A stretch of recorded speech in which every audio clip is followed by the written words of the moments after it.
back with Northwestern Outdoors Radio. I'm John Kruse. Our next guest is Doug St. Denis. He is a guide out of Washington State, the owner of 365 Charters. But we're not talking about the fishing. No, we're talking about the organization he's involved with. It's Northwest Guides and Anglers Association. He is the president of the new Washington chapter. They just rolled out this chapter last year. Doug, welcome to the show. Thanks for having me, John. I appreciate it. So, Doug, Northwest Guides and Anglers Association, it's a lobbying group to a certain extent for guides and anglers, and it's something that's long overdue. Tell our listeners more about the group and why it's been formed in Washington State. Well, just a quick little bit of history that a lot of listeners may not know is in 2016, guides were getting hit with fee increases and, hey, this is coming. And in 2017, that came to fruition through legislation in Washington State.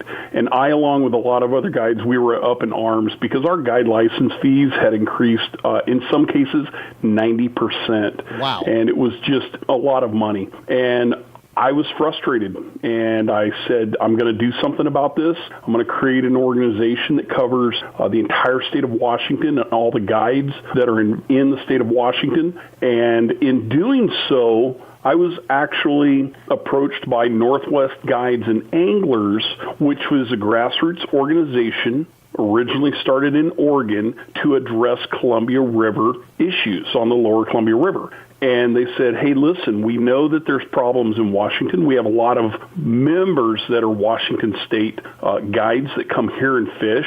Would you be interested in being a part of us? Thus began the Washington chapter of Northwest Guides and Anglers.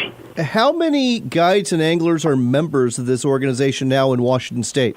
Our chapter was officially formed May 24th of 2018, and at the time we had 30 members. At this point now, we're over 60 just in Washington State alone. Well, that's fantastic. And I know that you've already been busy lobbying on behalf of both guide and angler interests throughout the state. And there's a new subject that has come up I want to talk to you about today. The Washington Department of Fish and Wildlife is taking a really hard look at requiring guides to keep logbooks tracking the fish that they catch and then turn over that data to the Washington Department of Fish and Wildlife. What are the pros and cons of this from your point of view and from the state's point of view? There are pros and there are cons. I've heard arguments from both sides, but the problem is the state of Washington, they don't really know where guides are operating, how much business we're doing. They don't know this. That's their perspective, right? And they get hit by different groups, special interest groups, that say the guides are overfishing and the guides are killing all the fish. And they have nothing to back that up.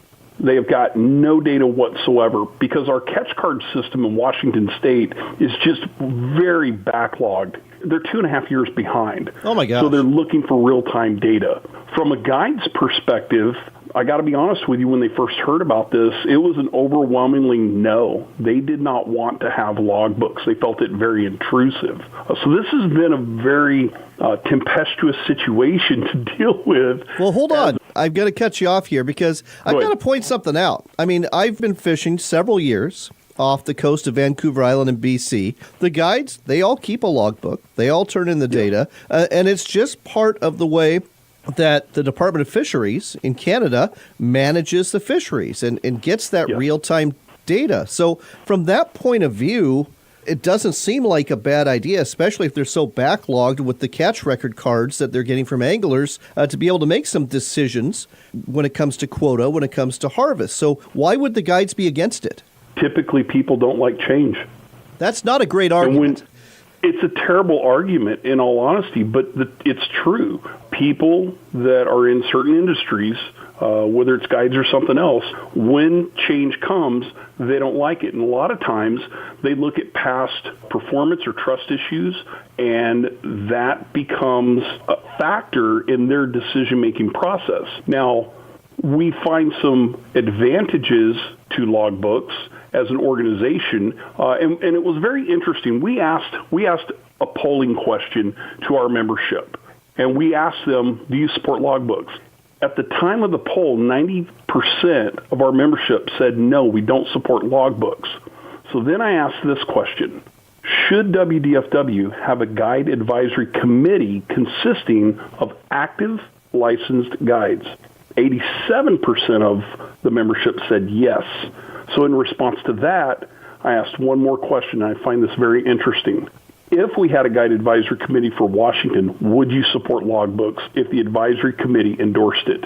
48.39% said they would. That is a significant change. That is. So I don't think there's overwhelming support for the guide saying, hey, we don't want this. I think they find value in it, but I think there's some caveats to having the program in place. What other downsides would there be to this besides the fact it takes a little more time from the guides to go ahead and keep the logbook up and turn in that data? WDFW has explained that they would use the information for several things, understanding economic impacts, where people fish, and they have said, we're not going to tell you that this could not affect your seasons. And that's understandable. So guides have a very deep concern about the data that they're providing is going to affect in-season fishing when the sports angler is submitting catch cards, and those aren't being processed for 2.5 years. Sounds like WDFW needs to get on the ball themselves when it comes to their own catch cards. But on the other hand, there could be some value to these logbooks. But I'll be honest, Doug, some of these arguments are not overwhelming to me in terms of why we shouldn't do this. Is there anything else that folks ought to know about that maybe is not fair to the guides? One of the things that has come to light very recently is that this program, the logbook program, is very specific to food fish and game fish license holder, which means river guides. It's not applying to charter salmon license holders. So if you're a charter fishing the saltwater for salmon, they're not requiring this logbook for that part of our commercial sport fishing industry. Well, this makes no sense to me. I mean, I understand, like we just mentioned, the need for logbook data to go ahead and make fisheries management decisions, but it seems to me you're not going to have the complete picture if you only have the freshwater side of the equation and you don't include the saltwater harvest data too. Just my personal opinion. If your intention, like I think the state is intending to, is to use it to manage your fisheries, why do it with one hand tied behind your back? I mean, you really need to do this for all of the players. That includes the ocean charter captains and the freshwater guides. And you yourself hold licenses for both, don't you? Yes, sir, I do. I'm both a saltwater charter captain and also a river guide. So think about this, folks. Doug has to keep a logbook and report all the freshwater salmon that he catches. But when it comes to fishing in the saltwater, he doesn't have to turn in a thing. That does not make a lot of sense. We've got to leave it at that. We're already out of time. But if folks want to find out more about the Northwest Guides and Anglers Association, what's a website we can steer them to? John, if they go to nwguides.anglers.org, they can learn all about the organization. Our organization has memberships for the guiding professional as well as anglers, and we really encourage people to be involved because this is not the only thing we're about. We're about protecting our sport fishing resources for Oregon and Washington, communicating with WDFW for responsible sport fishing conservation, and enhancing viable sport fishing opportunities for all anglers in Washington State. Those are all fantastic goals. I like to hear that. The website again, folks, nwguidesandanglers.org. That's nwguidesandanglers.org. Check it out and keep up with what's going on with your sport fisheries in the states of Washington and Oregon. Doug, thanks for sharing this with us today on Northwestern Outdoors Radio. Thank you, John.